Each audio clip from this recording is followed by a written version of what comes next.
Bem-vindo a mais um episódio do podcast Ciência da Semana. As principais notícias da semana comentadas do ponto de vista científico. Eu sou o professor Flávio Cunha, me formei em Física na Unicamp no ano 2000 e desde então venho divulgando ciência, dando aulas em escolas particulares e públicas da região em que moro, com o meu canal no YouTube, Física e Ciência, e tenho desde o início do YouTube praticamente, e também ajudando alunos de todos os níveis com aulas particulares. Este é o 6º episódio deste podcast. O objetivo é divulgar ciência, porque eu, como Carl Sagan, acredito que a ciência é uma vela para iluminar a escuridão. Pode ser pequena, mas é o que temos de melhor. E neste episódio você ouvirá: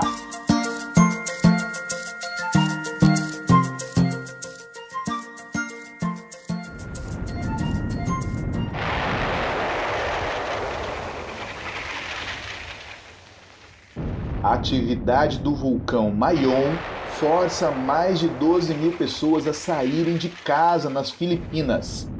Você sabe qual é o risco de um vulcão ainda hoje? Existem vulcões no Brasil? Você quer viajar para a Europa? Eu estou falando da Lua de Júpiter. A Agência Espacial Estadunidense, a NASA, está construindo um satélite para investigar essa lua para partir em 2024 e você pode participar. Já explico como. O Museu de Ciência e Tecnologia da PUC do Rio Grande do Sul está expondo experimentos e atividades sobre energia na CPFL em Campinas, São Paulo. Eu e a Audrey, minha filha, fomos visitar. Quer saber o que nós vimos lá? A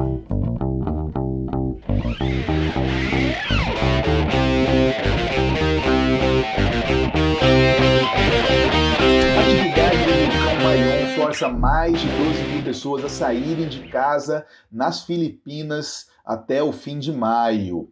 A última erupção desse vulcão foi em 2018 e também obrigou milhares de pessoas a se deslocar. O perigo de um vulcão é que ele emite gases tóxicos, principalmente isso, né? Principalmente esse é um problema, como por exemplo o dióxido de enxofre, que é o SO2. O dióxido de enxofre ele pode produzir ácido sulfuroso na atmosfera, produzindo chuva ácida. A chuva ácida, por sua vez, além de danificar, né, alguns bens materiais, né, como carros, pintura de coisas, né, de edifícios, o problema, na verdade, é sobre as plantas, né? Ela devasta plantações, não tem como as plantações sobreviverem à chuva ácida. E também o dióxido de carbono. O dióxido de carbono diminui a quantidade de oxigênio, né, na atmosfera, e pode provocar, inclusive, asfixia, principalmente de recém-nascidos ou animais, né, animaizinhos que não conseguem respirar muito bem e acabam morrendo. O monóxido de carbono também, o dióxido de carbono é CO2, o monóxido de carbono é o CO. Ele é um gás venenoso, ele pode provocar tontura, náusea e em certos níveis ele pode ser até fatal. Então é o principal problema. Além disso, a erupção vulcânica, ela joga na atmosfera cinzas, né? Que é carbono propriamente dito. Essas cinzas, essa poeira, esse pó de carbono cai nas plantações, impedindo ali também que as plantas realizem fotossíntese e safras inteiras podem ser perdidas, né? Então hoje a gente está acostumado a viver, a comprar os nossos recursos, né, os nossos insumos no supermercado, e a gente não pensa que esses insumos vêm de uma maneira mais primária, vêm de plantações, né? E se as plantações não estão produzindo, isso é um problema, né? Todo o custo de alimentos da cadeia de produção aumenta, né? E se tornando, às vezes, inviável para alimentar todo mundo. E pode causar aí realmente uma crise muito grande, tá? As Filipinas, esse país, ele tem mais de 7.600 ilhas. É um país de ilhas, na verdade. Né? Tem 100 milhões de pessoas morando ali. Compare aí com o Brasil. É um país bem menor que o Brasil, né? Com uma área útil, né? Bem menor do que a do Brasil, e tem a metade da população do Brasil. Né? Então é um país com uma alta densidade demográfica. Na história, as Filipinas foram colonizadas, né? Essas ilhas foram colonizadas pelos espanhóis em torno do ano 1600, e a Espanha ficou ali colonizando, né? Até 1900. Em 1900 virou uma república, teve uma revolução, né? Então criaram ali nas Filipinas a república. A Espanha não reconheceu. Os Estados Unidos tentaram tomar esse território, porque a gente já estava agora bem no meio da Segunda Guerra Mundial e havia a preocupação, né, de as Filipinas serem tomadas pelo Japão, né, que com uma posição estratégica aí. E, de fato, foi tomada pelo Japão na Segunda Guerra, em 1940. Mas em 1946 teve outra revolução, e eles conseguiram a independência, né? Viraram um país independente finalmente em 1946. Os Estados Unidos reconheceu isso prontamente, veio uma ditadura militar, né, desse ano, e em 1986 essa ditadura foi deposta, né, quase perto aí do fim da ditadura no Brasil, que foi em 84. Hoje as Filipinas são um país democrático. Onde estão as Filipinas? Se você pensar no globo terrestre, e for olhando para o leste, você vai passar pela África, né? E depois, a partir do Brasil, pela África, depois vem a Índia, certo? Ali estou pulando ali os países no meio só para você ter uma noção.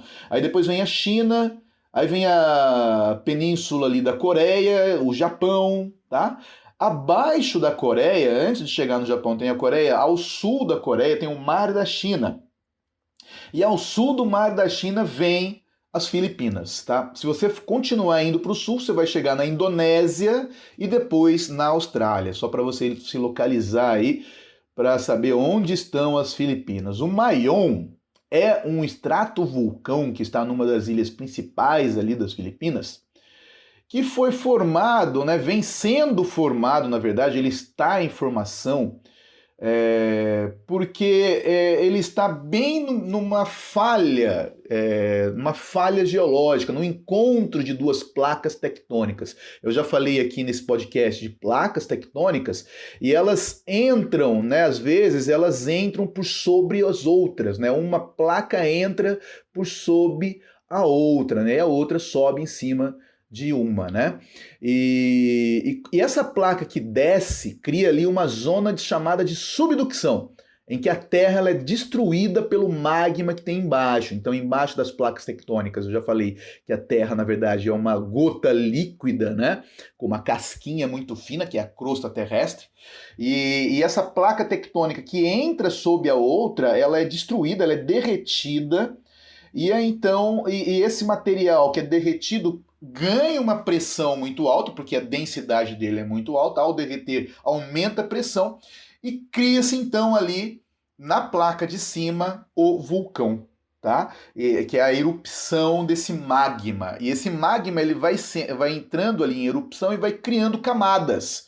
É por isso que o Mayon é chamado de um estratovulcão, é um vulcão em camadas, camadas de magma endurecida. Tá? Esse magma, essa rocha derretida que sai pelo vulcão vai formando camadas, né? Como se fosse no formato ali de cone, tá? É o estratovulcão, formando um estratovulcão, tá? Esse vulcão Mayon, em 1814, ele matou 1.200 pessoas, porque destruiu uma cidade chamada de Kagsawa, em 1814, e matou ali 1.200 pessoas, tá?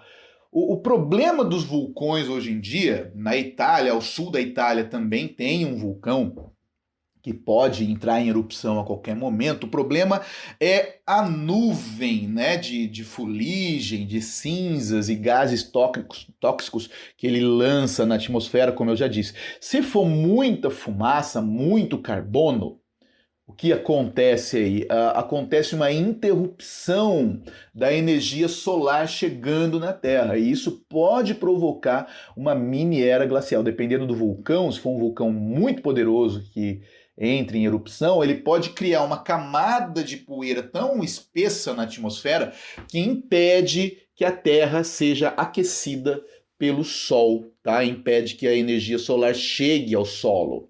Né? E isso pode provocar uma mini era glacial, né? Invertendo aí a tendência de aquecimento global, né? Que a gente está seguindo, e isso pode ser de fato um problema. Né? Muita gente morreria se um vulcão muito poderoso entrasse em erupção, como foi o de Pompeia, por exemplo, né? Na Itália também. No Brasil não tem vulcão, porque a gente está no meio de uma placa tectônica, como eu já expliquei em outra ocasião. No passado já houveram vulcões no Brasil. Na região amazônica, por exemplo, teve um vulcão, toda aquela região foi formada por um vulcão há 1,9 bilhão de anos atrás. Tá? Então há muito tempo atrás.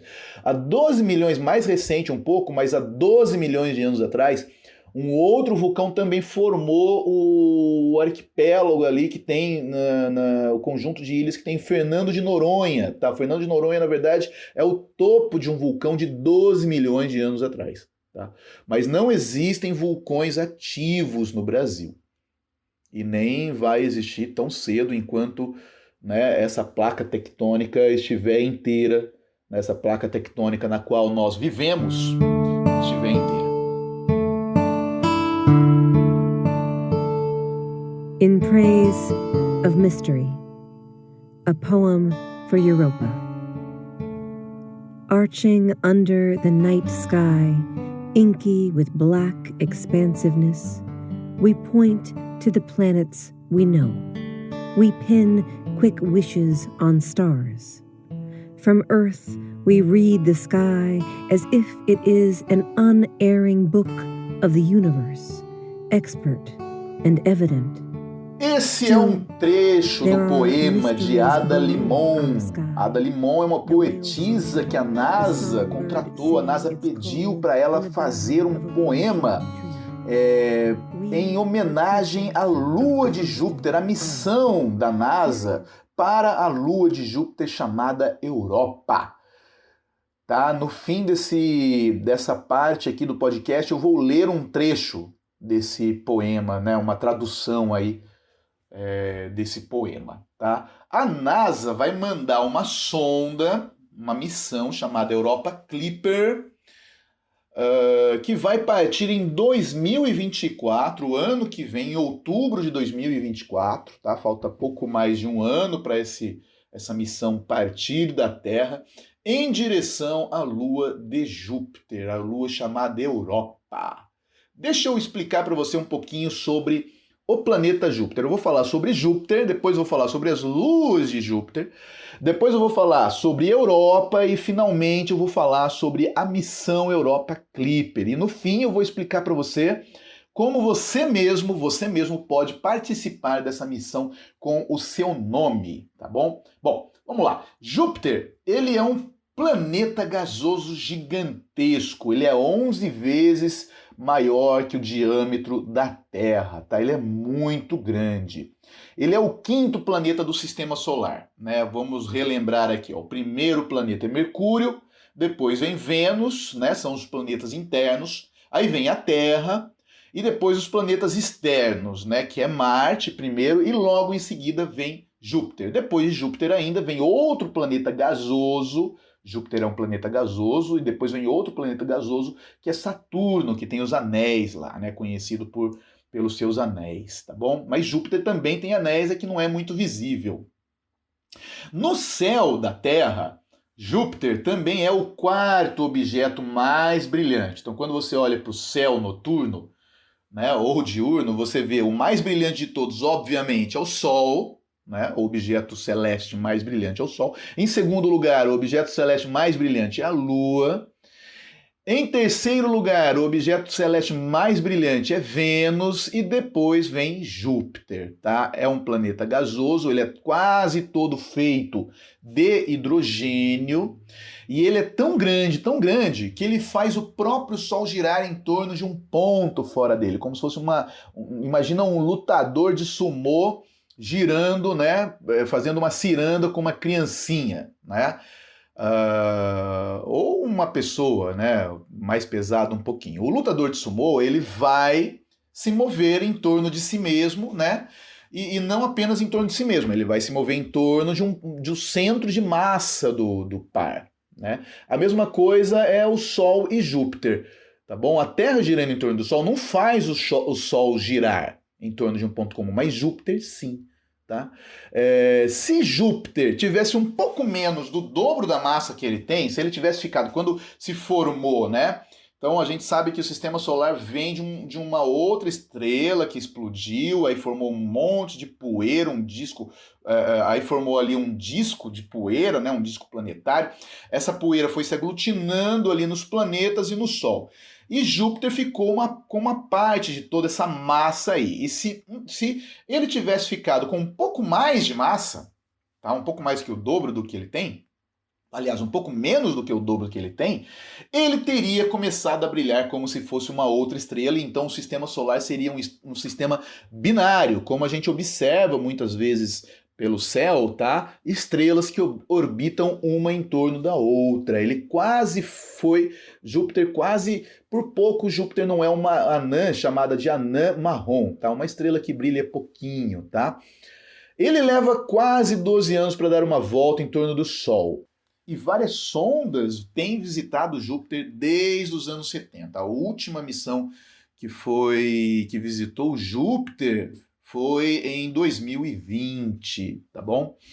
E ele tem muitas luas. Júpiter tem quase 100 luas, mas depende do como você define o que é uma lua, né? O tamanho, o formato, né? Dependendo da definição de lua, Júpiter tem quase 100 luas, tá? Às vezes até mais, dependendo da definição. As 4 maiores luas de Júpiter, elas foram observadas por Galileu no ano 1600. A gente sabe que Galileu, ele meio que inventou a luneta, né? Na verdade, ele viu uma invenção holandesa, né? Alguns dizem. Existe uma polêmica sobre isso aí, tá? Nos historiadores da ciência. Se Galileu pegou a obra holandesa ou se ele inventou, mas que fica mais aceita, né? A versão mais aceita é que Galileu pegou uma invenção holandesa e apontou para o céu, que ninguém tinha feito ainda, tá? E ele observou os planetas, né, do sistema solar e ele viu que Júpiter tinha luas e ele conseguiu enxergar essas 4 luas, que são Io, ele mesmo deu esse nome, né, ajudou a batizar essas luas. Io, Europa, Ganimedes, também, né, alguns chamam de Ganímedes, e Calisto.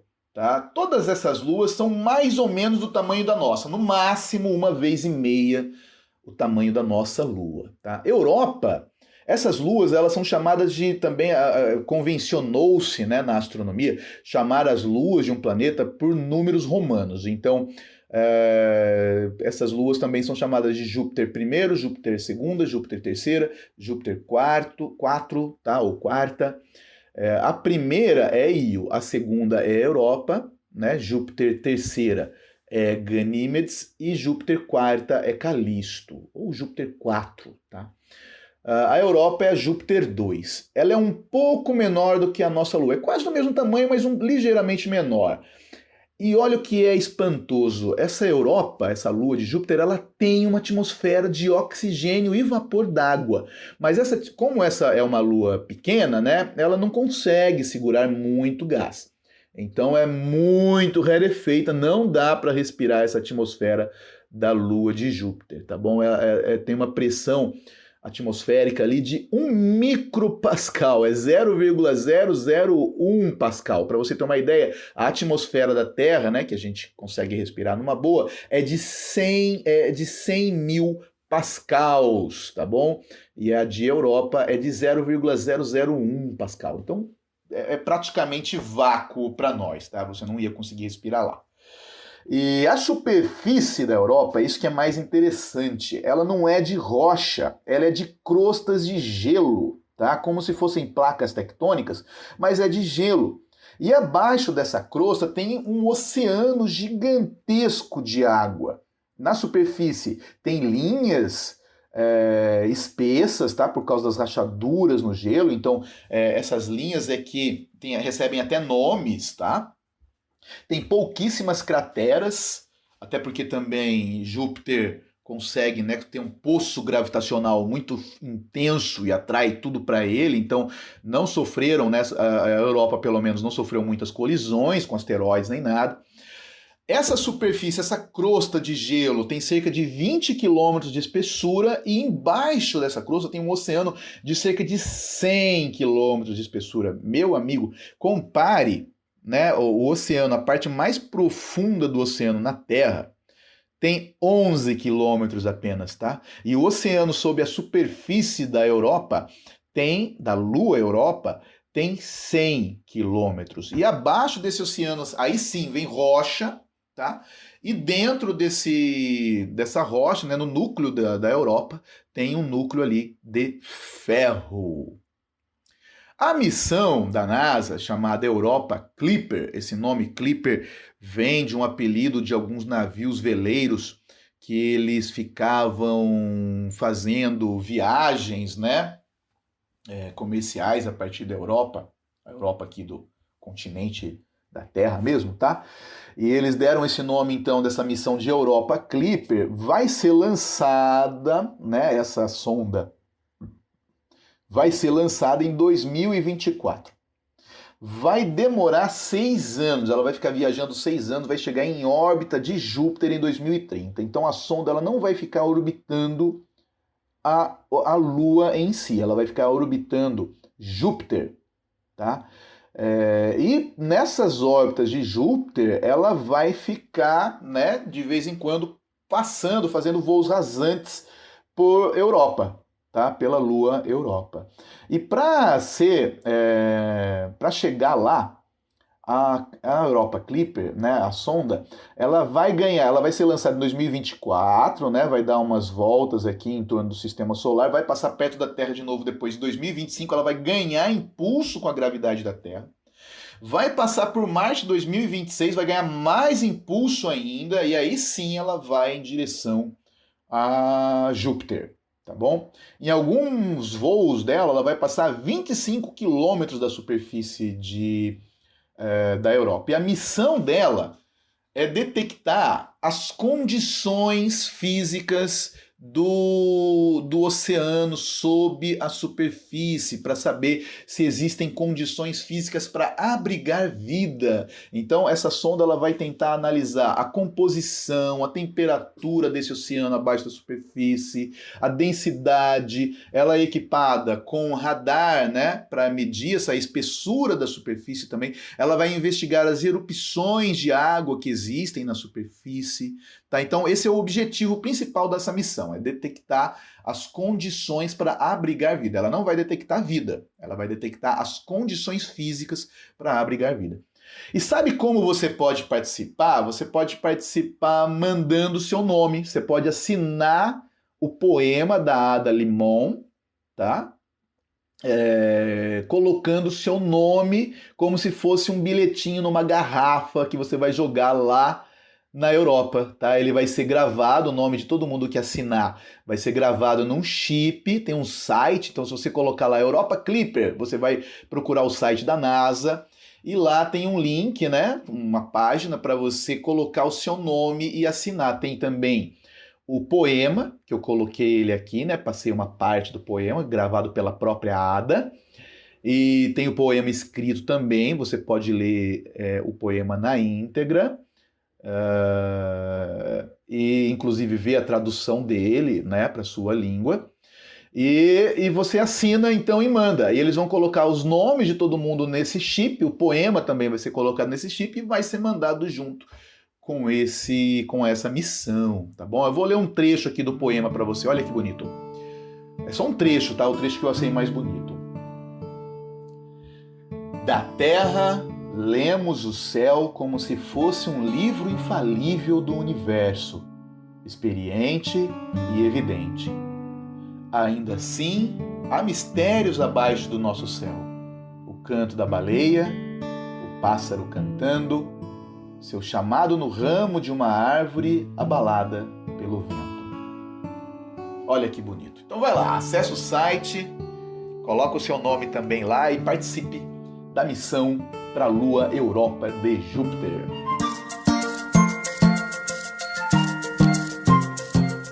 Para terminar, eu quero falar da minha visita. Eu fiz com a minha filha no Instituto CPFL em Campinas. Tem uma exposição ali do Museu de Ciência e Tecnologia, MCT, da PUC do Rio Grande do Sul.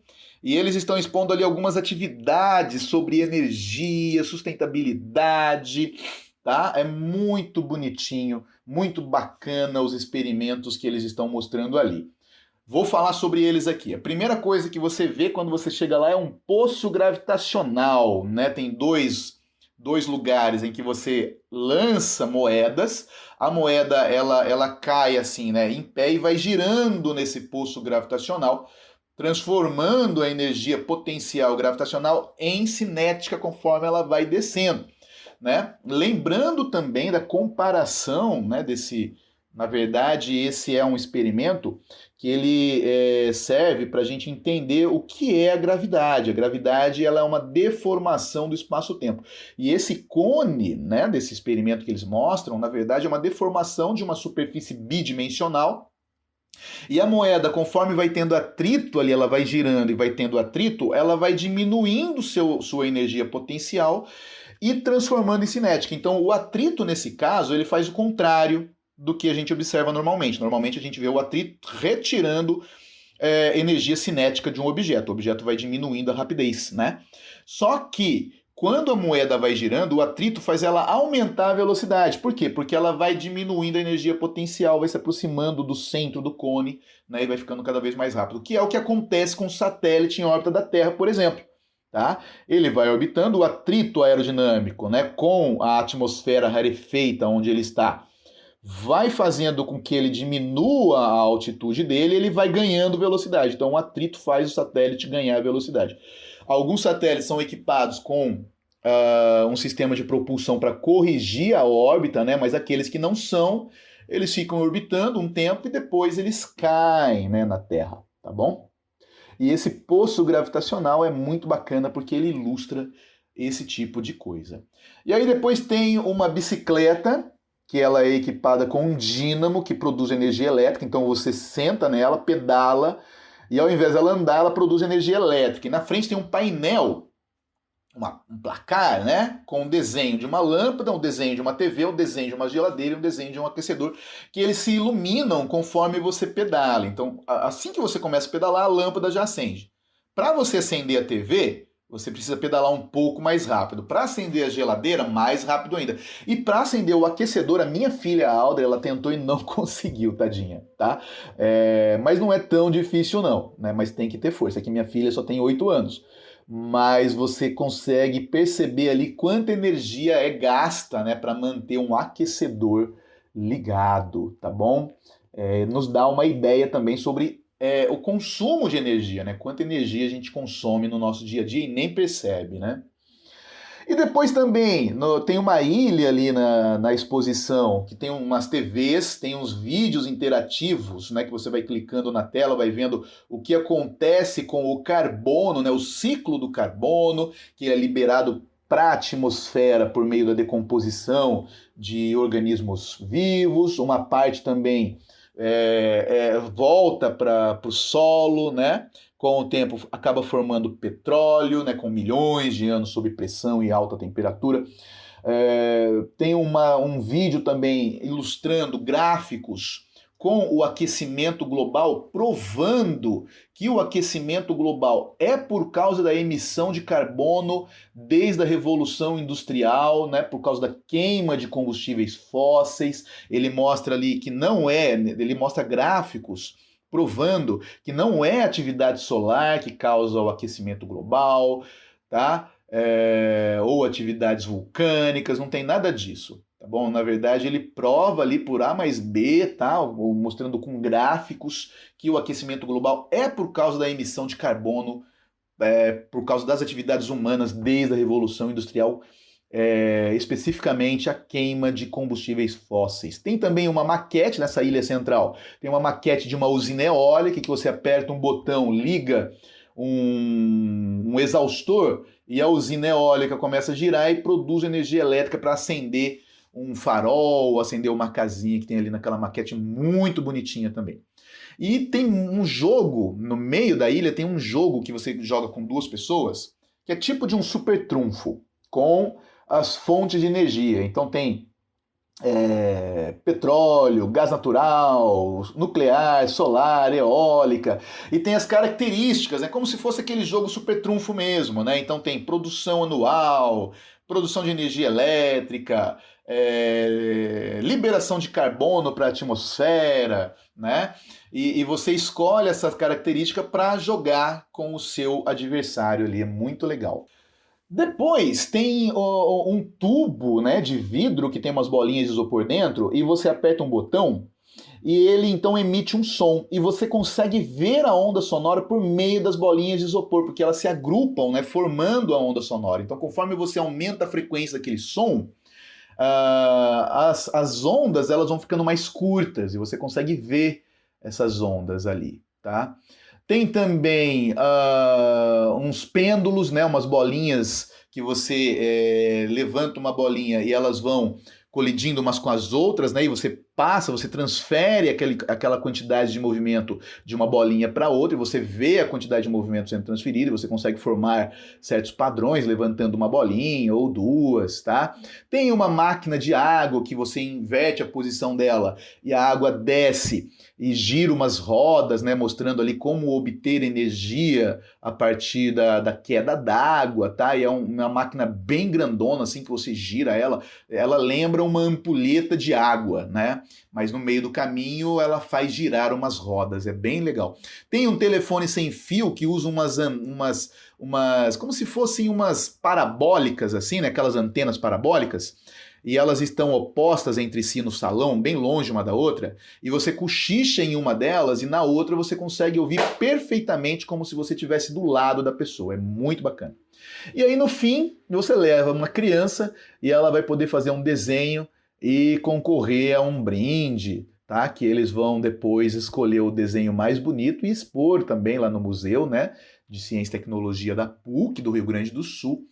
E é muito bacana. E tem outros experimentozinhos também ali, que eu não falei todos, mas é muito legal. Se você puder morar aqui na região de Campinas e quiser visitar o Instituto CPFL, dá uma procurada na internet, vê onde é muito bacana visitar ali com as crianças para elas terem mais noção sobre energia no nosso dia a dia. Você acabou de ouvir mais um episódio do Ciência da Semana. Eu sou o professor Flávio Cunha. Lembre de compartilhar este podcast com seus amigos.